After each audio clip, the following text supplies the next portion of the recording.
ನೆನ್ನೆ ಅಂತೂ ನಾನು ತುಂಬ ಖುಷಿಯಾಗಿದ್ದೆ. ನೆನ್ನೆ ದಿನ it was like very good to me. ಬೆಳಗ್ಗೆ ರೊಟ್ಟಿ ಮತ್ತು ಚಟ್ನಿ, ಒಳ್ಳೆ ಚಟ್ನಿ ಸಕ್ಕತ್ತಾಗಿ ಮಾಡಿದ್ರು ನಮ್ಮಮ್ಮ ಹೋಟ್ಲ್ ಸ್ಟೈಲಲ್ಲಿ. ಆಮೇಲೆ ಬೆಣ್ಣೆ ಹಾಕ್ಕೊಟ್ಟಿದ್ರು. ತಿಂಡಿ ತಿಂದ ಮೇಲೆ ಬ್ಯಾಂಕಿಗೆ ಕರ್ಕೊಂಡೋದ್ರು. ನಾನು ಅಜ್ಜಿ ಬ್ಯಾಂಕ್ಗೆ ಆಟೋದಲ್ಲೇ ಹೋದ್ವಿ. ಹೋಗಿ ಕೂತ್ಕೊಂಡ್ವಿ. ಟೋಕನ್ ತೊಗೊಂಡೆ, ಕೂತ್ಕೊಂಡಿದ್ದೆ. ನಮ್ಗೆ ಗೊತ್ತಿರೋರು ಯಾರೋ ಬಂದಿದ್ದರು, ಅವ್ರನ್ನೂ ಹೋಗಿ ಮಾತಾಡಿಸ್ದೆ. ನಾನು ಕೆಲವ್ರನ್ನ ಮಾತಾಡಿಸ್ತಾ ಇರಲಿಲ್ಲ. ಏನು ನಾವು ಅಂದ್ಕೊಂಡಿರ್ತೀವಲ್ಲ, ಇವ್ರ ಜೊತೆ ಮಾತಾಡಬಾರ್ದು, ಅಥವಾ ಏನೋ ಮಾತಾಡೋಕ್ಕೆ ಮುಜುಗರ, ಎಷ್ಟೋ ವರ್ಷ ಆಗಿದೆ, ಮತ್ತು ನನಗೂ ಅವ್ರಿಗೂ ಸೆಟ್ ಆಗಲ್ಲ, ನಾನೇ ಬೇರೆ ಥರ ಅವರೇ ಬೇರೆ ಥರ, ಒಂದು ಮಿಸ್ಅಂಡರ್ಸ್ಟ್ಯಾಂಡಿಂಗ್ ಹಾಗೆ, ಅಥವಾ ಒಂದು ಮುಜುಗರ ಮತ್ತು ಇಷ್ಟ ಇರಲ್ಲ ಅನ್ನೋ ಥರ ಫೀಲಿಂಗು. ಬಟ್ ಆ್ಯಕ್ಚುಲಾಗಿ ಯಾರೂ ನಾವು ಇಷ್ಟಪಡಲ್ಲ, ಐ ಹೇಟ್ ದೆಮ್ ಆ ಥರದ್ದು ಏನೂ ಇರಲ್ಲ. ಬಟ್ ಹೋಗಿ ಮಾತಾಡಿಸ್ದೆ, ತುಂಬ ಖುಷಿ ಆಯಿತು. ಆ್ಯಕ್ಚುಲಿ ನಮ್ಮ ರಿಲೇಟಿವ್ ಅವರು, ಒಬ್ಬರು ಆಂಟಿ. ಅವ್ರ ಮೇಲೆ ನನಗೇನು ಕ್ರೆಡಿಟ್ಗಳಿಲ್ಲ, ಬಟ್ ಅವ್ರ ಫ್ಯಾಮಿಲಿ ಸ್ವಲ್ಪ ನಮ್ಮ ಫ್ಯಾಮಿಲಿಯಿಂದ ದೂರ. So I was like very happy, ತುಂಬ ಖುಷಿಯಾಯಿತು. ಸುಮಾರು ವರ್ಷ ಆದಮೇಲೆ ಮತ್ತೆ ನಾನೊಂಥರ ಖುಷಿಯಾಗಿ ಮಾತಾಡ್ತಾಯಿದ್ದೀನಿ ಅನಿಸ್ತು. ಅದೆಲ್ಲ ಆಯಿತು. ಅದೆಲ್ಲ ಆದಮೇಲೆ ಬ್ಯಾಂಕಲ್ಲಿ ಸ್ವಲ್ಪ ವಯಸ್ಸಾದವರೆಲ್ಲ ಪೆನ್ಷನ್ ಇಸ್ಕೊಳ್ಳೋಕ್ಕೆ ಬಂದಿರ್ತಾರಲ್ಲ, ಅವ್ರಿಗೆಲ್ಲ ಹೆಲ್ಪ್ ಮಾಡೋದು, ಬರ್ಕೊಡೋದು, ಆಮೇಲೆ ಜಾಗ ಬಿಟ್ಕೊಡೋದು. ಸ್ವಲ್ಪ ಲಿಮಿಟೆಡ್ ಸೀಟ್ಸ್, ದೊಡ್ಡದೇನಿರಲಿಲ್ಲ ಬ್ಯಾಂಕು. ಅಲ್ಲಿ ಎಲ್ಲ ವಯಸ್ಸಾದವ್ರ ಪೆನ್ಷನ್ ಸಮಯದಲ್ಲಿ ನಮ್ಮ ಅಜ್ಜಿನೂ ಪೆನ್ಷನ್ ಇಸ್ಕೊಳ್ಳೋಕ್ಕೆ ಹೋಗಿತ್ತು. ಅದಕ್ಕೆ ನಾನು ಹೀಗೆಲ್ಲ ಮಾಡೋದು ಎಲ್ಲ ಮಾಡ್ಕೊಂಡು ಕಾದೆ. ತುಂಬ ನಿಧಾನ ಕೊಡೋದಪ್ಪ ಆ ಬ್ಯಾಂಕಲ್ಲಿ.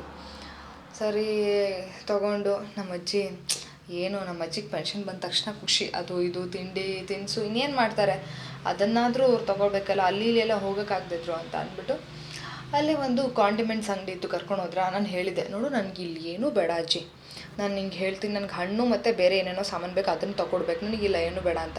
ಆದರೂ ಕರ್ಕೊಂಡು ಹೋದ್ರು. 2 ಪ್ಯಾಕೆಟು ನನಗೆ ಅಲ್ಲದೆ ಬೇರೆಯವ್ರಿಗೆ ಅಂತ ತೊಗೊಂಡ್ರು. ಬಟ್ ಏನೋ ಅಲ್ಲಿ ಒಬ್ಬರು ಕಾಂಡಿಮೆಂಟ್ಸ್ ಅಂಗಡಿಲಿ ಒಬ್ಬರು ತುಂಬ ಹ್ಯಾಂಡ್ಸಮ್ ಆಗಿರೋ, ಆ್ಯಕ್ಚುಲಿ ಓನರ್ ಅದರದ್ದು ಇದ್ದರು. ಆ ಹುಡುಗ ಬಂದುಬಿಟ್ಟು ನನ್ನ ಕೈಗೇನೋ ಕೊಡ್ತಾಯಿದ್ದಾರೆ. ನಾನು ಏನು ಅಂತ ನೋಡ್ತಾಯಿದ್ದೀನಿ. ಆವಾಗ ಗೊತ್ತಾಯಿತು, ಕರ್ಜಿಕಾಯಿ. ನನಗೂ ನಮ್ಮ ಅಜ್ಜಿಗೂ ಮುರಿದ್ಬಿಟ್ಟು ಅವರೇ ಕೊಟ್ಟರು ಕೈಗೆ. ಯಾಕೆ ಅಂತ ಅಂದೆ. ತಿನ್ನೋಕ್ಕೆ ಅಂತ ಅಂದರು, ತುಂಬ ಸಿಂಪಲಾಗಿ. ಆವಾಗ ಒಂದು 2 ನಿಮಿಷ ಸುಮ್ಮನೆ ಹಂಗಿದೆ. ಆಮೇಲೆ ಥ್ಯಾಂಕ್ಸ್ ಅಂತ ಹೇಳಿದೆ.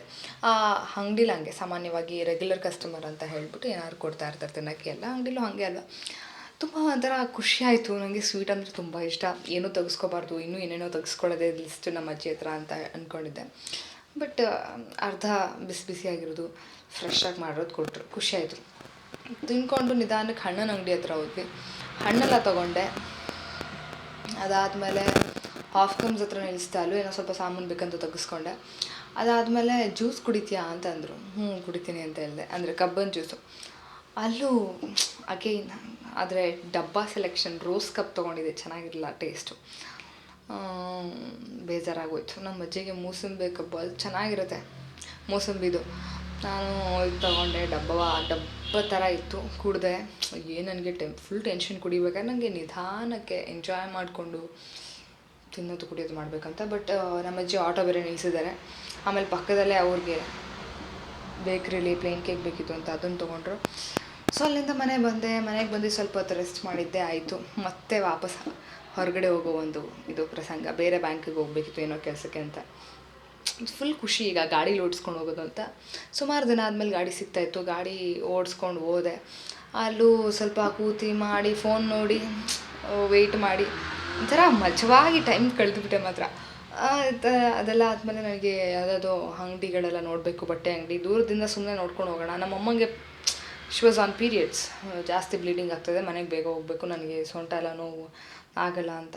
ನಾನಿಲ್ಲ ಬಮ್ಮ ಅಂತ ಅಂದ್ಬಿಟ್ಟು ಗಾಡಿಲೇ ಸುಮ್ಮನೆ ಹಾಗೆ ರೌಂಡ್ ಓಡಿಸ್ಕೊಂಡು ಒಂದು 20 ನಿಮಿಷ ಅಡ್ಡಾಡಿಕೊಂಡು ವಾಪಸ್ ಮನೆಗೆ ಬಂದೆ.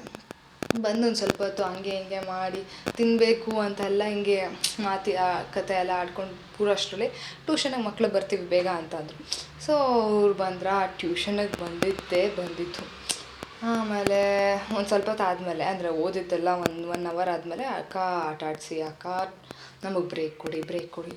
ಅವ್ರ ಜೊತೆ ಆಟ ಆಡಿದೆ. ಇಟ್ ವಾಸ್ ಲೈಕ್ ಸಕ್ಕತ್ತಾಗಿತ್ತು. ಎಷ್ಟೋ ವರ್ಷ ಆದಮೇಲೆ ಮನಸ್ಫೂರ್ತಿಯಾಗಿ ಕುಣಿದು ನೆಗೆದು ಜಿಗಿದು ಓಡಿ, ಆಮೇಲೆ ಡ್ಯಾನ್ಸ್ ಮಾಡಿ, ಅವ್ರ ಆ್ಯನ್ಯುವಲ್ ಡೇ ಪ್ರಾಕ್ಟೀಸ್ಗೆ ಎಲ್ಲ ಹಾಡು ಹಾಕ್ಕೊಟ್ಟು ಅವ್ರ ಜೊತೆ ನಾನು ಮಾಡಿ ಎಲ್ಲ ಸಕ್ಕತ್ತಾಗಿ ಎಂಜಾಯ್ ಮಾಡಿಬಿಟ್ಟೆ.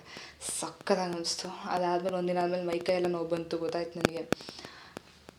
ಮತ್ತು ಈವ್ನಿಂಗು ಅವರೆಲ್ಲ ಹೋದ್ಮೇಲೆ ನಾನು ಇವತ್ತು ಇಷ್ಟು ಖುಷಿಯಾಗಿತ್ತು, ಬೆಳಗ್ಗೆಯಿಂದ ಚೆನ್ನಾಗಿತ್ತು ಅಂತ ಅಂದ್ಕೊಂಡು ಅಸೈನ್ಮೆಂಟ್ಸ್ ಬರೀಬೇಕು ಅಂತ ಕೂತ್ಕೊಂಡು ಬರಿತಾಯಿದ್ದ.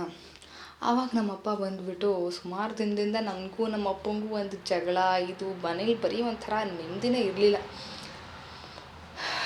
ಏನೇನೋ ವಿಷಯ, ಅದಕ್ಕೆ ಗಾಡಿನೂ ಕೂಡ ಕೊಟ್ಟಿರಲಿಲ್ಲ. ನೆನ್ನೆ ಅಚಾನಕ್ಕಾಗಿ ಸಮೋಸ ತಂದಿದ್ದಾರೆ. ಆ್ಯಕ್ಚುಲಿ ನಾನು ತುಂಬ ಖುಷಿಯಾಗಿ ಪಡ್ತಾಯಿದ್ದೀನಿ ಅಂದರೆ ನಾನು ನಾನ್ ವೆಜ್ ತಿಂತಾಯಿಲ್ಲ, ಇವರೆಲ್ಲ ನಾನ್ ವೆಜ್ ತಿಂತಾರೆ. ಸೊ ನಾನು ಏನು ತಿನ್ನಬೇಕು, ಆವಾಗ ಅಂಥ ದಿನ ನಾನ್ ವೆಜ್ ಮಾಡಿದ್ದೆ, ನನಗೆ ಸಾಂಬಾರು ಇರೋಲ್ಲ, ಹಾಲು ಅನ್ನನೋ ಇನ್ನೇನೋ ರೊಟ್ಟಿನೋ ಅದು ಇದು. ಆ್ಯಕ್ಚುಲಿ ನೆನ್ನೆ ಅಲ್ಲ ಮೊನ್ನೆ ರಾತ್ರಿ ನಾನು ಒಂದು ಸ್ವಲ್ಪ ತುಪ್ಪದಲ್ಲಿ ಅನ್ನ ಕಲಿಸ್ಕೊಂಡು ತಿಂದಿದ್ದೆ. ಕೊನೆಗೆ ಸ್ವಲ್ಪನೇ ತುಪ್ಪ ಸೇರ್ತಾರಲ್ಲ, ಒಂದ್ಸರಿ ವಾಂತಿ ಬರೋದೆಲ್ಲ ಆಗ್ತಾಯಿತ್ತು. ಇನ್ನೇನು ಮಾಡೋದು, ಹಾಲು ಇರಲಿಲ್ಲ ಅವತ್ತು ಅಂತ ಹಂಗೆ ತಿಂದಿದ್ದೆ. ಸೊ ಅದ್ರ ನಾಳೆ ಇಟ್ ವಾಸ್ ವೆರಿ ಹ್ಯಾಪಿ ಸಾಯಂಕಾಲ ಸಮೋಸ ತಂದುಕೊಟ್ಟಿದ್ದಾರೆ. ಅಪ್ಪ ತಿಂದು ಒಂದು ಸ್ವಲ್ಪ ಸಮೋಸ ಬಿಟ್ಟಿದ್ರು, ಅದು ನನಗೆ. ಅಮ್ಮನ ಸಮೋಸನೂ ನನಗೆ, ನನ್ನ ಸಮೋಸನೂ ನನಗೆ. ಯಾಕಂದರೆ ಅಮ್ಮ ಏಕಾದಶಿ ಮಾಡ್ತಾರೆ, ನೆನ್ನೆ ಏನೂ ತಿನ್ನಲ್ಲ. ಸಕ್ಕತ್ತಾಗಿತ್ತು ನೆನ್ನೆ ದಿನ. ಐ ಥಿಂಕ್ ಸುಮಾರು ತಿಂಗಳಾದಮೇಲೆ ನಾನು ಒಂಥರ ಖುಷಿಯಾಗಿದ್ದೆ. ಇವತ್ತು ಮಾಮೂಲಿ, but anyways it was very nice.